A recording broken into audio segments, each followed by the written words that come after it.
Okay, so this is my first pass projection with the textures on image set D. This is probably the most complex of all the projections. It's certainly got the most layers in the hierarchy. So we can see that I've got a projection on at frame 0.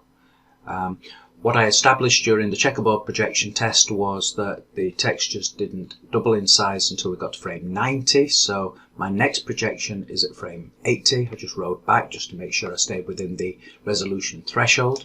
Got some stuff going on here, but that's not to be concerned about, because what I did is I identified that there was kind of like elements of the structure that could be better projected elsewhere. So if I just hit that, for example, we can see that this pillar here and some of these pipes, they were I felt that they could be projected independently, and that would create less parallaxing and therefore less requirements to do the patching, should I say, on the base building. So that's why I did that.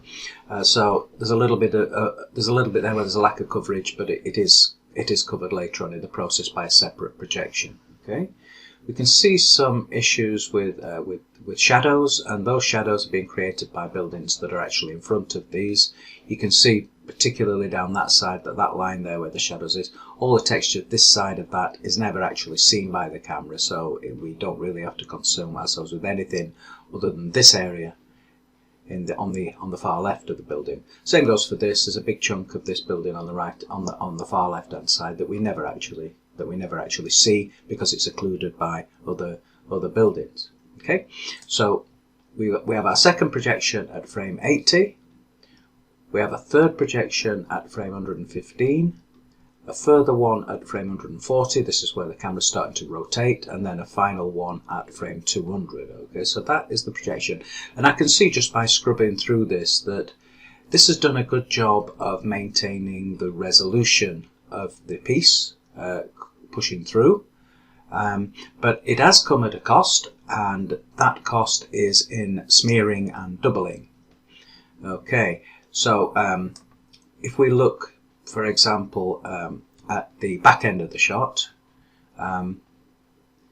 we can see that there's a relatively small amount of texture doubling onto those steps there from that shadow there. That needs to be addressed.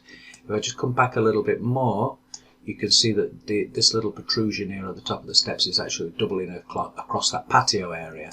So that's certainly going to need a patch. And I think the other things that are significant here are the light changes between the projections, because obviously the camera's pushing forward quite a bit and obviously the light is changing. I think it's probably useful to take a look at the individual projections so that we can sort of see. We can see obvious cut-offs there. For example, if I come back a little bit, if I go forward a little bit more, we can see further cut-offs. Maybe not. Maybe it's just that one that's the significant one. So it's probably useful to see which camera is affecting which. Okay, so if I just basically select that one at frame 140 and just turn on its colour, just so that we can sort of distinguish it more clearly, we can see that is that errant line there. So that the projection at frame 140 is actually creating that issue, and we can see the projection at frame 200 here, which is actually in there. So we've got our resolution coming in there. We've got our resolution from frame 200 actually in that central area.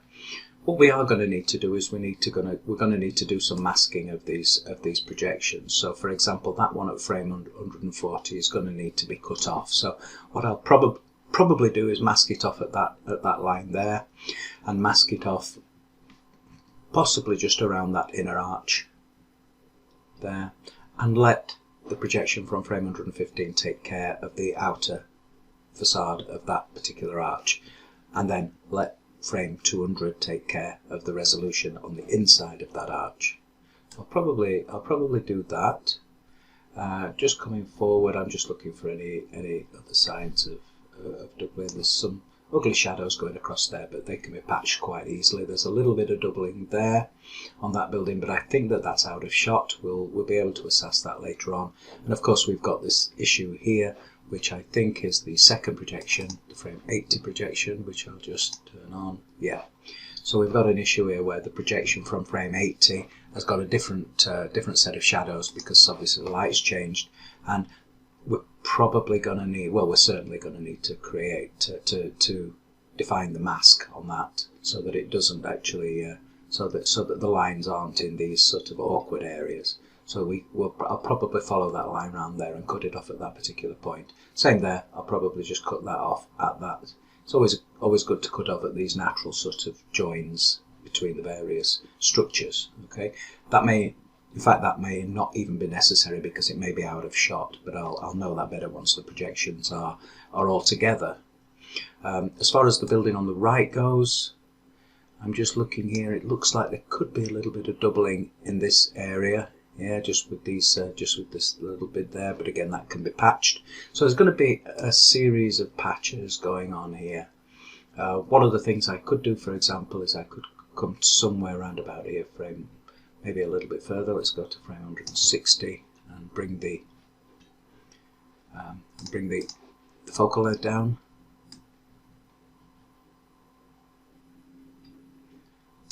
You see, that might be an option there for creating a patch at 160, which basically will take out all of these issues with the lighting anomalies on this side facade, and also allow me to deal with this little bit of doubling going on here on the right hand side. I've deliberately gone back there as far as that joint there. I think on retrospect, I think the overscan is too severe and it's creating too much perspective distortion. So I think I'd probably back off a little bit and bring the focal length back to something a little bit more tolerable, around about a focal length of about 35. That gives me that area. Maybe it doesn't quite give me that area there, but you can see that I can come to frame. I can come back a little bit and capture that area separately, or I could create a second patch for this area and deal with that in its entirety. Okay, but a patch from that particular area at an overscan of 35 will certainly allow me to get all that facade area there in one single patch, and therefore eliminate any of the issues being caused by these cut-offs of the various layered projections. As I said, there are issues with shadows across there, but that'll be relatively easy to patch. I can just create an orthographic or even a top-down view of this patio and just create a patch that just services that area. That should be quite straightforward. We can see this is doubling through onto that area again, which again I can patch from the sort of the back end of the shot. That looks like a patch, but it isn't. That's actually the reflection of that brickwork in the glass.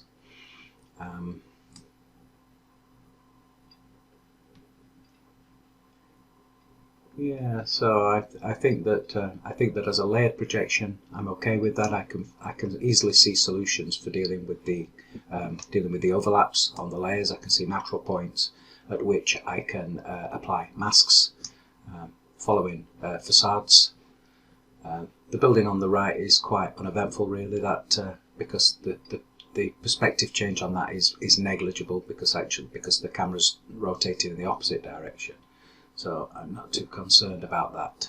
Okay, so I think that as far as the layered projection goes, that's as a first pass, that is fine. I'll be able to deal with the rest with patches.